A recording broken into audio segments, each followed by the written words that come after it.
ქუთაისის საქალაქო სასამართლო მერაბიშვილისა და ჭიაბერაშვილის მიმართ გამამტყუნებელი განაჩენი გამოიტანა. ნაციონალური მოძრაობის გენერალურ მდივანს ამნისტიისა და შეკრებითობის პრინციპის გათვალისწინებით სასჯელის საბოლოო სახეთ განესაზღვრა პატიმრობა 5 წლის ვადით. ჯანდაცვის ყოფილ მინისტრ ზურაბ ჭიაბერაშვილს კი ჯარიმის სახით 50,000 ლარის გადახდა დაეკისრა.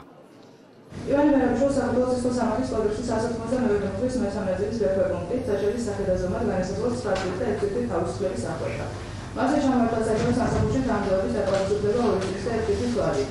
2012 წლის 22 დეკემბრის ამნისტიის შესაბამისად კანონის 12 მოწლის საბოლოო დანიშნული სასჯელები გამონათქვამს და განესაზღვრა 4 წლის და 9 წლის თავისუფლების საფრთხე და ჩამოყალიბდა საჯარო სამსახურში დამზადების დაკავშირება 1 წლის და 3 წლის ვადით. ივანე მერაბიშვილს საქართველოს სასამართლოს კოდექსის 192 წლის მესამე წლის ბერფერ პუნქტით სასჯელის სახელდაზომად განესაზღვრა 10 წლის თავისუფლების საფრთხე და მასზე ჩამოყალიბდა საჯარო სამსახურში დამზადების დაკავშირება 3 წლის ვადით. 2012 წლის 22 დეკემბრის ამნისტიის შესახებ საქართველოს კანონის 12 მოწლის საბოლოო დანიშნული სასჯელები გამონათქვამს და განესაზღვრა 5 წლის თავისუფლების საფრთხე და ჩამოყალიბდა საჯარო სამსახურში დამზადების დაკავშირება 1 წლის და 1 წლის ვადით. ივანე მერაბიშვილს საქართველოს სასამართლოს კოდექსის 192 წლის მამოკლი სასჯელის სახელდაზომად განესაზღვრა 2 წლის თავისუფლების საფრთხე და 2012 წლის 22 დეკემბრის ამნისტიის შესახებ საქართველოს კანონის 12 მოწლის საბოლოოზე დანიშნული სასჯელის შემოწმების ერთინაირად და განესაზღვრა 1 წლის და 1 წლის თავისუფლების საფრთხე. საქართველოს სასამართლოს კოდექსის 59 წლის ნორმატივის საფუძველზე ივანე მერაბიშვილის მიმართ დანიშნულმა უქმომ კაცმა სასჯელმა საქართველოს ნაკლებად მკაცრი სასჯელები და საბოლოოდ სასჯელის სახელდაზომად განესაზღვრა 5 წლის თავისუფლების საფრთხე და მასზე ჩამოყალიბდა საჯარო სამსახურში თანამდებობის დაკავშირება 1 წლის და 1 წლის ვადით. ვანო მერაბიშვილი და ზურაბ ჭიაბერაშვილი 22 მაისს დააკავეს, თუმცა ჭიაბერაშვილი გირაოთი გაათავისუფლეს. ეგრეთ წოდებული დასაქმების პროგრამის საქმეზე ვანო მერაბიშვილსა და ზურაბ ჭიაბერაშვილს სისხლის სამართლის 3 მუხლით ჰქონდათ წაყენებული ბრალი. ამ მომრჩევლის მოსყიდვა, თანხის მითვისება, გაფლანგვა და სამსახურებრივი უფლება მოსილების ბოროტად გამოყენება. სასამართლოს ხდომის დასრულების შემდეგ კომენტარები გააკეთეს ვანო მერაბიშვილისა და ზურაბ ჭიაბერაშვილის თანაგუნდელებმა. განმარტებები გააკეთა პროკურორმაც. მოგეხსენებათ, რომ ჩვენ წარვადგინეთ სასამართლოში მყარი მტკიცებულებათა ერთობლიობა, რომელიც საკმარისი იყო ნამდვილად გამამტყუნებელი განაჩენის დასადგენად. პროცესი მიმდინარეობდა შეჯიბრობითობის პრინციპის სრული დაცვით. მოსამართლემ გაიზიარა ის არგუმენტები, რომელიც ჩვენ წარვდგინეთ დასკვნით სიტყვაში და გამოიტანა გამამტყუნებელი განაჩენი. ჭიაბერასთან დაკავშირებით შეცვალა კვალიფიკაცია, ანუ სამსახურეობრივი გულგრილობით განაჩენის ჩაბარების შემდეგ ნახავთ სამოტივაციო ნაწილს და მივიღებთ გადაწყვეტილებას გავასაჩივროთ თუ არ გავასაჩივროთ. სამწუხაროდ, როგორც აღმოჩნდა, ქუთაისის ამ სასამართლოს მოსამართლემ ვერ გაუძლო სახელმწიფო ზეწოლას და ნახეთ ჩვენის განაჩენი, რომელიც არის აბსოლუტურად უკანონო. ნახავთ ჩვენ სარეზოლუციო ნაწილი წავიკითხა მხოლოდ და სამოტივაციოს როდესაც გავეცნობით, ბუნებრივია გავასაჩივროთ შემდგომ ინსტანციებში და ბოლომდე ვიდავებ სამართლებრივ ნაწილში იმდენად რამდენადაც განაჩენი, რომელიც დღეს ჩვენ მოვისმინეთ, არც ერთ შემთხვევაში არ გამომდინარეობს იმფაქტობრივი გარემოებებიდან, რაც როგორც საზოგადოება მოისმინა, ასევე სასამართლომ ნახა ამ 9 თვის პერიოდში. ბუნებრივია, როდესაც ეს საქმე ქუთაისში გადმოიტანეს, მაშინვე იყო ჩაფიქრებული ალბათ ესეთი განაჩენი, ჩვენ ქონდა მოლოდინი, რომ მოსამართლე გაუძლებდა, მაგრამ სამწუხაროდ ვერ გაუძლო ამ წნეხს და დღეს გამოაცხადა აბსოლუტურად უკანონო განაჩენი. ქუთაისის სასამართლო მიჩნეული იყო დაბალღობეთ, სადაც გარანტირებული ჰქონდათ ერთისხრივ წინასწარი პატიმრობა ვანო მერაბიშვილისთვის და ის სრულად უკანონოდ წინასწარ პატიმრობაში ამყოფეს ამდენი ხანი და ეხლა გარანტირებული ჰქონდათ განაჩენი. მე თავს უდანაშაულოდ ვთვლი და ასევე მიმაჩნია, რომ არც ვანო მერაბიშვილის მიმართ მე მთელ პროცესს უყურებდი, არ დასტურდება ის განაჩენი, რომელიც დღეს მოსამართლემ გამოაცხადა. ბუნებრივია, ჩვენ ვიცოდით კიდევაც, რომ და მე ვაკეთებდი კიდევაც ამის კომენტარს, რომ ხელისუფლების მხრიდან იყო ძალიან დიდი ზეწოლა სასამართლოზე და ბუნებრივია, ამ ზეწოლამ შედეგი გამოიღო პრაქტიკულად წინასწარ ვიცოდით, რომ ეს შედეგი დადგებოდა, მაგრამ ჩვენ მზადა ვართ გავაგრძელოთ ბრძოლა, რომ დავამტკიცოთ ჩვენი უდანაშაულობა და შესაბამისად ჩვენ აუცილებლად გავასაჩივრებთ განაჩენს. როგორც ვანო მერაბიშვილის, ისე ჩემ ნაწილში ჩვენ ამავდროულად წინასწარ პატიმრობასთან დაკავშირებით, რაც 21 მაისს აღკვეთ ღონისძიებით შეგვეფარდა მე და ვანო მერაბიშვილს, ეს სტრასბურგში გვაგასაჩივრებული და ჩვენ ამ საქმეს აუცილებლად ბოლომდე მივიღოთ. მოსამართლემ ვერ გაუძლო წნეხს ხელისუფლების, ეს არის აბსოლუტურად აშკარა, ეს არის პოლიტიკური გადაწყვეტილება. ეს გადაწყვეტილება, ეს პოლიტიკა, რაზეც პირველ რიგში პასუხს აგებს დღევანდელი ხელისუფლება, ღარიბაშვილის მთავრობა და მათი დე-ფაქტო მმართველი ივანიშვილი, მათ დაუჯდებათ პოლიტიკურად ძალიან ძვირი, მაგრამ სამწუხაროდ ქვეყანასაც დაუჯდება საკმაოდ ძვირი ამ პოლიტიკური კულტურის დანერგვა, როდესაც პოლიტიკურ ოპონენტებს, ოპოზიციის ლიდერებს პოლიტიკური მოტივით სვავენ ციხეში და სასამართლოსაც დაუჯდება ძალიან ძვირი ესეთი პრეცედენტები, როდესაც აშკარად ხარკის გადახდა მოხდა რეჟიმისადმი, ნებისმიერი ადამიანისადმი, ვინც სამართლებრივად არის ჩახედილი ამ საქმეში და ზოგადად მინიმალური ცოდნა აქვს, ნათელია, რომ ეს დიფერენციაციაც, როდესაც უდანაშაულო ჭიაბერაშვილი უდანაშაულოდ ჩნეს ძირითად ბრალდებებში და ფაქტიურად გარეთ დატოვეს და მერაბიშვილი ჩასვეს, ეს არის მცდელობა გაზავების და წმინდა წყლის პოლიტიკური სამართლის კიდევ ხომ ეს არის ძალიან ცუდი დღე არა მარტო მართლმსაჯულებისთვის, არამედ საქართველოში დემოკრატიული ტრადიციისთვის ძვირი დაუჯდება ქვეყანას, მაგრამ ძალიან ძვირი დაუჯდება დღევანდელ ხელისუფლებას, ვინც ეს განაჩენი დაუკვეთა. დღეს რა ჩვენ ვიხილეთ, არ არის მართლმსაჯულების ზეიმე, ეს არის მართლმსაჯულების სირცხვილი. ამას მართლმსაჯულებასთან საერთოდ არანაირი კავშირი არ აქვს, ეს არის ამას მარტივ ქართულ ენაზე ქვია შურისძიება და ივანიშვილი შურს იძიებს მერაბიშვილს. ამას არანაირი კავშირი არ აქვს, ისე ვიმეორებ მართლმსაჯულებასთან. როდესაც მერაბიშვილს ასამართლებენ რაღაც ბინის რემონტზე, ეს უბრალოდ სირცხვილია. ეს არის სირცხვილი ქვეყნის, ეს არის სირცხვილი მთავრობის, ეს არის სირცხვილი პირადად ივანიშვილის.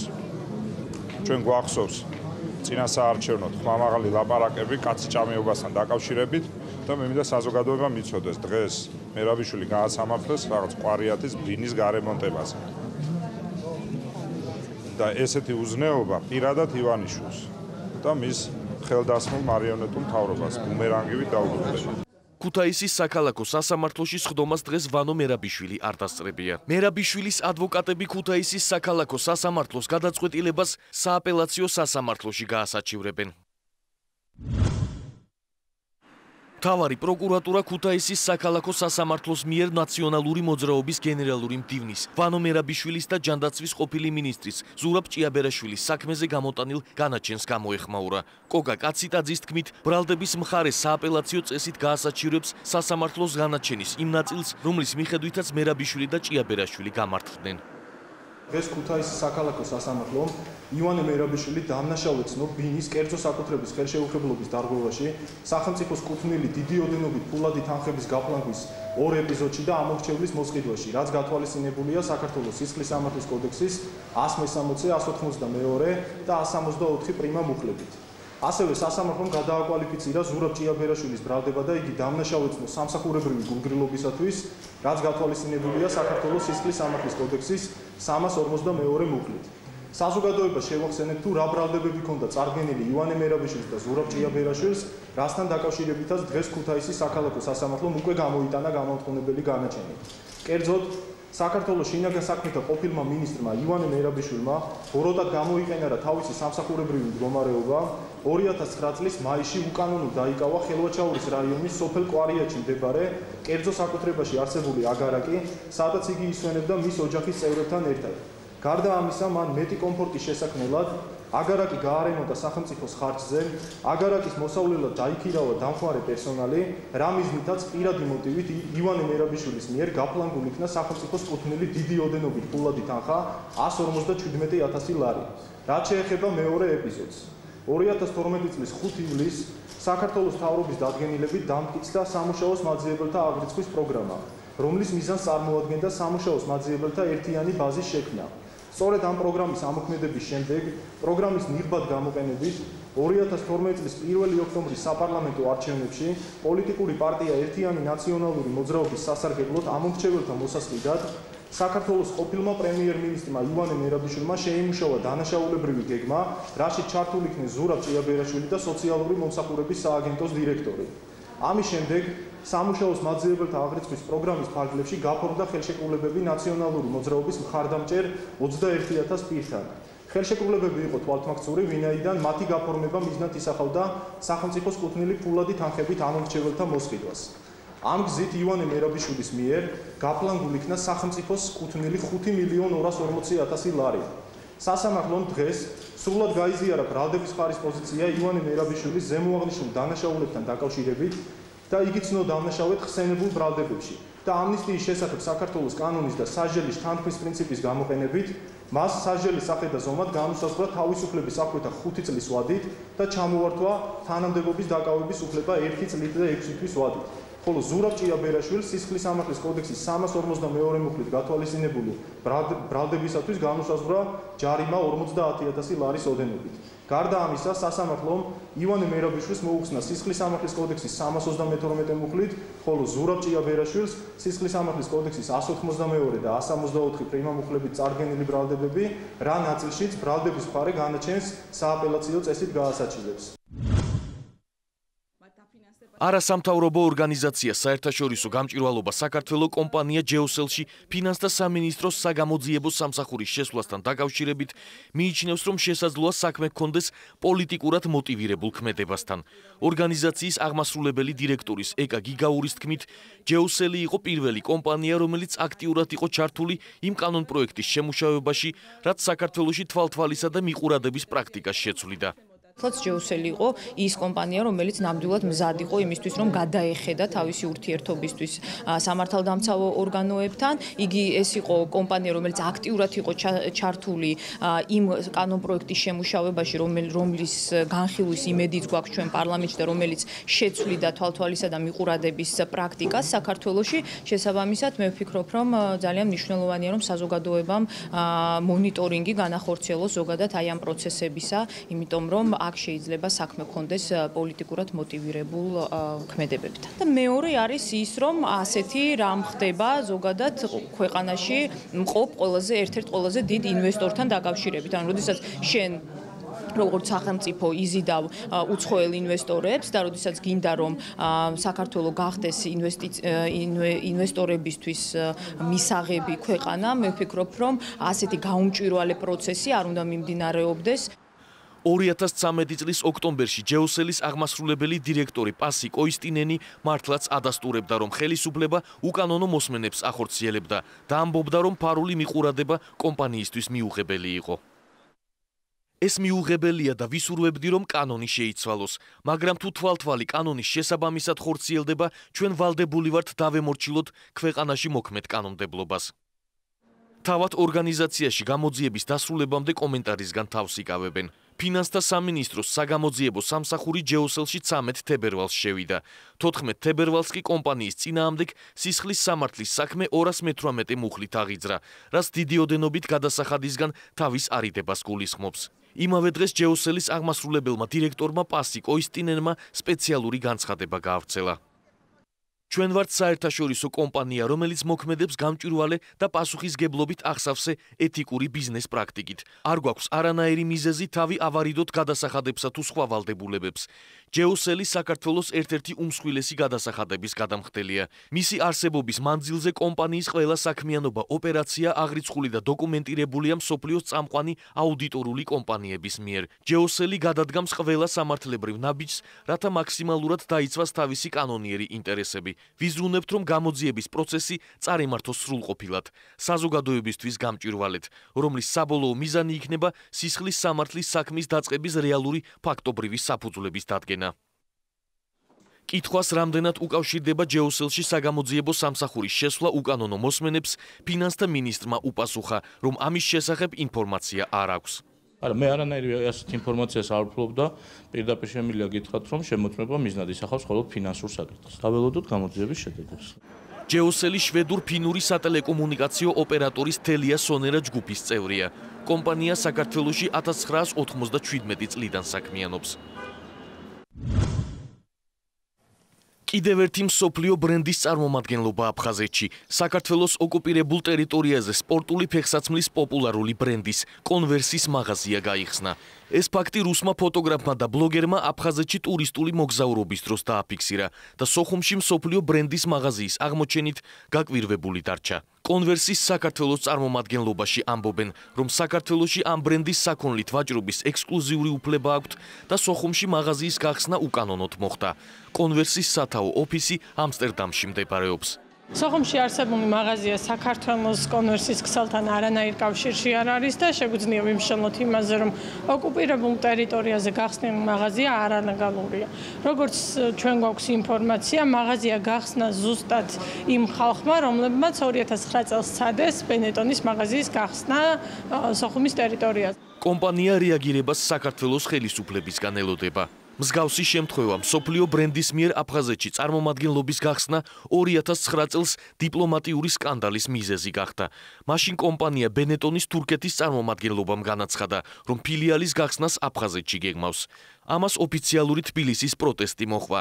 თურქეთის ელჩი საგარეო უწყებაში დაიბარეს. საერთაშორისო სკანდალის დეტალები კი დასავლური პრესის ფურცლებზე მოხვდა. საბოლოოდ ბენეტონმა თავის გეგმაზე უარი თქვა. ამჯერად კი საქართველოს საგარეო უწყებას ოკუპირებულ ტერიტორიაზე კონვერსის მაღაზიის გახსნასთან დაკავშირებით კომენტარი არ გაუკეთებია. სამინისტროში ტაბულას განუცხადეს, რომ საკითხს სწავლობენ და დეტალების გარკვევის შემდეგ მიმართავენ შესაბამის ზომებს. საგარეო საქმეთა მინისტრის მოადგილის დავით ზალკალიანის თქმით, რაიან გრისტის ევროკავშირის სადამკვირვებლო მისიის ხელმძღვანელის მოადგილედ დანიშნა საგარეო საქმეთა სამინისტროსთან შეთანხმებული არ ყოფილა. მისი თქმით, უწყებას აღნიშნული გადაწყვეტილების მიღებაში ჩარევის ბერკეტი არ გააჩნია.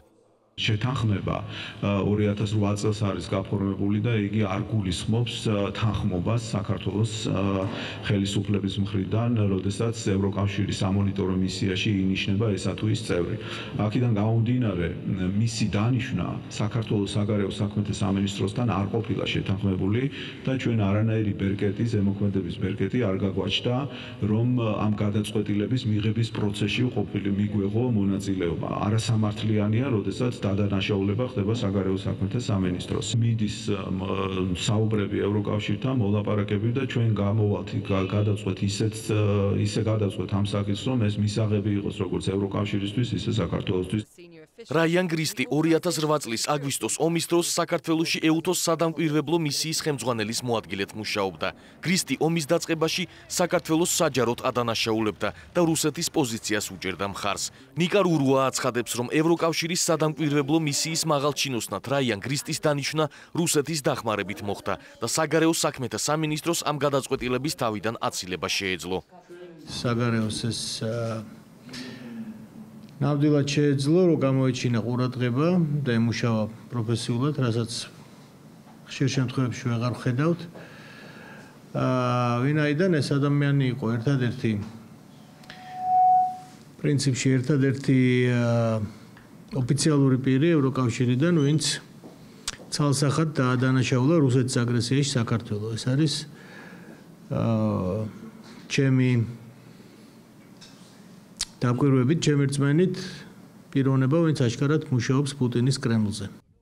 საქართველოში ევროკავშირის სადამკვირვებლო მისიის ხელმძღვანელის მოადგილის თანამდებობაზე ბრიტანელი რაიან გრისტი 2014 წლის იანვარში დაინიშნა. 2008 წლის აგვისტოს ომის დროს იგი ამბობდა, რომ სანამ რუსეთი დაბომბვას დაიწყებდა, ქართველები სამხრეთ ოსეთის დასახლებულ ადგილებს ყოველ 15-20 წამში უტევდნენ. გრისტის განცხადებების უარყოფა მოგვიანებით ეუთოს მისიის მაშინდელ ხელმძღვანელს ტერი ჰაკალას მოუწია. თავად რაიან გრისტი ადასტურებდა, რომ ახლო ურთიერთობა ჰქონდა უფლებადამცველ ლირა ცხოვრებოვასთან, რომლის მიმართაც დასავლურ მედიასა და საქართველოს ხელისუფლებაში ეჭვებს გამოთქვამდნენ რუსულ და ოსურ სპეცსამსახურებთან კავშირის შესახებ. პრემიერ-მინისტრი ირაკლი ღარიბაშვილი მომხრეა საქართველოში ადგილობრივი თვითმმართველობის არჩევნებში საარჩევნო ბარიერი 50%-მდე გაიზარდოს. ამის შესახებ განცხადება ღარიბაშვილმა დღეს გაავრცელა. პრემიერ-მინისტრის გადაწყვეტილებით ყველა თვითმმართველ ქალაქში მერები პირდაპირ გზით სწორედ 50%-იანი ბარიერით აირჩევა. ასევე ქვეყნის მასშტაბით ყველა მუნიციპალიტეტში გამგებლების არჩევაც 50%-იანი ბარიერის გადალახვის გზით მოხდება. პრემიერის პრესსამსახურის ცნობით ირაკლი ღარიბაშვილმა გამართა შეხვედრა და დაითანხმა კოალიცია ქართული ოცნება აღნიშნული ინიციატივის მხარდაჭერასთან დაკავშირებით. არასაპარლამენტო ოპოზიცია და არასამთავრობოები პარლამენტისგან რამდენიმე თვეა მოითხოვენ საარჩევნო ბარიერის 50%-მდე გაზრდას. ისინი პრემიერის ამ გადაწყვეტილებას თავიანთ აქტიურობას უკავშირებენ. ეს გადაწყვეტილება 50+1 ბარიერი, ეს არის არასაპარლამენტო ოპოზიციის გამარჯვება. მინდა ვთქვა, რომ პროცესი არის დაწყებული და კიდევ ის დანარჩენი საკითხები, რომელიც გააუმჯობესებს საარჩევნო გარემოს, გადაწყდება. გადამწყვეტი მნიშვნელობა აქვს სისტემურ რეფორმას და არაერთი რომელიმე ცალკეული საკითხის გატანას. ნახევრად ორსულობა როგორც არ არსებობს, ისე არ არსებობს ნახევრად რეფორმა. ამიტომ ჩვენ ველოდებით პარლამენტის თავმჯდომარესთან შეხვედრას და მის წინადადებებს რეფორმის ძირითად მიმართულებებთან დაკავშირებით და ვიმეორებ, რომ ვართ ოპტიმისტურად განწყობილი, თუმცა ეს ოპტიმიზმი ჩვენი არის ფრთხილი, იმიტომ რომ გვაქვს ესე იგი არასასურველი გამოცდილება. 50%-იანი ბარიერი ისევე როგორც ბიომეტრიული სიები გახსოვთ, ეს იყო ოცნების წინასაარჩევნო კამპანიის ნაწილი და როგორც ჩანს, საბოლოო ჯამში გადაწყვიტეს, რომ დაუბრუნდნენ ამ თემას, მიუხედავად იმისა, რომ ცდილობდნენ ამ თემისგან გაწეულიყვნენ, რაღაც ხელოვნური ბარიერი შექმნილიყო, მაგრამ მთავარი არ არის ბარიერთან დაკავშირებული საკითხია, მთავარი არის ის, რომ ნაციონალური მოძრაობის შემთხვევაში ფაქტიურად მიმდინარეობს ღია ტერორი, რომ არჩევნებამდე საქმე არ მივიდეს და არჩევნებამდე მათ კონკურენცია დაამთავრა. არასაპარლამენტო ოპოზიციის წარმომადგენლები საარჩევნო საკითხებზე დღეს პარლამენტის თავმჯდომარესად შეხვდნენ, სადაც ბარიერის აწევის საკითხი განიხილეს. საქართველოს განათლების მინისტრის თქმით, ინვესტიცია, რომელიც 1000 წლეულის გამოწვევის ფონდმა ბათუმის ტექნოლოგიური უნივერსიტეტისთვის 2011 წელს გამოყო, სხვა სახელმწიფო საგანმანათლებლო დაწესებულებებზე დაიხარჯება. თამარ სანიგიძის თქმით, 30 მილიონი ლარი ტექნიკური და საინჟინრო მიმართულებების განვითარებას მოხმარდება. მინისტრის განმარტებით ამ პროცესში საერთაშორისო უნივერსიტეტების ჩაერთვებიან. ადრინდელი პროექტის მიხედვით, ბათუმის ტექნოლოგიური უნივერსიტეტის კურსდამთავრებულებს ამერიკული დიპლომები გადაეცემოდათ. თამარ სანიგიძის თქმით, ამ მიმართულებით მუშაობა ახალი გეგმის ფარგლებში მიმდინარეობს. შედეგი იქნება ბევრად კარგი, რადგანაც ეს ამჯერად არის ძალიან კარგად გათვლილი, გაზომილი, 30 მილიონის ინვესტირება მოხდება უმაღლესი განათლების ნაწილში, შესაბამისად დაფინანსება იქნება სახელმწიფოს მხრიდანაც. რა თქმა უნდა, საუბარი არის ტექნიკურ და საინჟინრო მიმართულებების განვითარებაზე და ხარისხის ამაღლებაზე. სწორედ აქეთ მივდივართ, რომ ამერიკულმა და ქართულმა უნივერსიტეტებმა საერთო პროგრამების შესთავაზონ სტუდენტებს, რომლის ფარგლებშიც გაიცემა სწორედაც ამერიკული დიპლომი. საქართველოს პრეზიდენტმა მიხეილ სააკაშვილმა ბათუმში ტექნოლოგიური უნივერსიტეტი 2012 წლის სექტემბერში გახსნა. ამერიკული და ევროპული სტანდარტების შესაბამის თანამედროვე უნივერსიტეტში ძირითადი მიმართულებები სწორედ ტექნოლოგიური, ინფორმაციული და საინჟინრო დისციპლინები უნდა ყოფილიყო. ამერიკული ტექნოლოგიური უნივერსიტეტის პროექტი ამერიკის შეერთებული შტატების 1000 წლეულის გამოწვევის კორპორაციასთან თანამშრომლობით ხორციელდებოდა. პროექტში აგრარული უნივერსიტეტიც იყო ჩართული, რომელსაც თავის მხრივ 20 მილიონი ლარის ინვესტიცია უნდა განეხორციელებინა. ტენდერი იყო ჩატარებული, მონაწილეობას იღებდა ორი უნივერსიტეტი, ერთი იყო, ასე ვთქვათ, კონსტრუქციუმი, რამოდენიმე უნივერსიტეტიდან შემდგარი ჯგუფი, და ერთი დაწუნებული იყო და მეორე, ესე იგი, ფაქტობრივად შეთანხმებული იყო ყველაფერი ამასთან დაკავშირებით. 2012 წელს ხელისუფლების შეცვლის შემდეგ მთავრობის მიდგომა კორექტირდა. შეიცვალა პროექტის განვითარების პერსპექტივები, უნივერსიტეტის სავარაუდო ადგილმდებარეობა, თანადაფინანსების ფორმა და მოცულობა. პროექტში კერძო უნივერსიტეტების მონაწილეობაც გამოირიცხა. მილენიუმის კორპორაციის საქართველოს წარმომადგენლობის დირექტორის ჯიმ მაკნიკოლასის განმარტებით, 2011 წელს მიღებული შემოთავაზება არამომგებიანი იყო. მილენიუმმა საქართველოში ამერიკის სამეცნიერო ტექნოლოგიური უნივერსიტეტის მშენებლობის შესახებ შეთავაზება 2011 წელს მიიღო. ჩვენ შევაფასეთ, თუ რამდენად იყო ის თავისი ხარჯებით გამართლებული. ასევე შევაფასეთ პროგრამის ბენეფიციარებზე, ანუ საქართველოს მოქალაქეებზე, გავლენის თვალსაზრისით და დავასკვენით, რომ იმ დროს მიღებული შეთავაზება საქართველოს მოსახლეობის საჭიროებიდან გამომდინარე გამართლებული არ იყო. 2012 წელს საქართველოს მთავრობის მხრიდან წარმოდგენილი იქნა ახალი წინადადება, რომელშიც გათვალისწინებულია პარტნიორობის ჩამოყალიბება ამერიკულ და საქართველოში არსებულ უნივერსიტეტებს შორის. ეკონომიკური ანალიზის შედეგად 1000 წლეულის გამოწვევის კორპორაცია კეთილგანწყობით შეხვდა ამ წინადადებას. აგრარული უნივერსიტეტის რექტორი ლაშა გოცირიძე ჯიმ მაკნიკოლასის ამ განცხადებას სიცრუეს უწოდებს და ამბობს, რომ პროექტზე მუშაობა დროებით სწორედ მთავრობის გადაწყვეტილებით შეჩერდა. მოგვიანებით უნივერსიტეტმა მილენიუმის ხელმძღვანელობისგან წერილიც მიიღო, რომელშიც დადასტურებული იყო ახალი მთავრობის თხოვნა პროექტის კონცეფციის შეცვლის შესახებ. უნივერსიტეტმა მთავრობის ეს გადაწყვეტილება სასამართლოში გაასაჩივრა.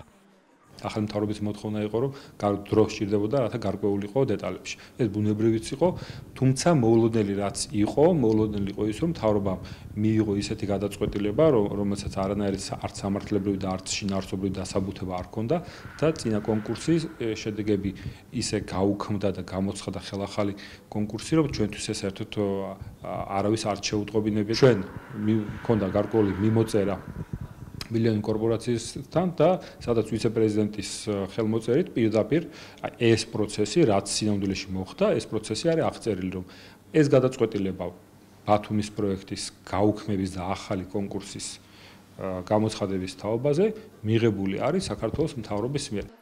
მილენიუმის კორპორაციის საქართველოს წარმომადგენლობის დირექტორის არგუმენტს ეჩქვეშ აყენებს განათლების ყოფილი მინისტრიც. ხატია დეკანოიძის თქმით, შეერთებული შტატების 1000 წლეულის განვითარების ფონდი მომგებიან პროექტებს არ აფინანსებს.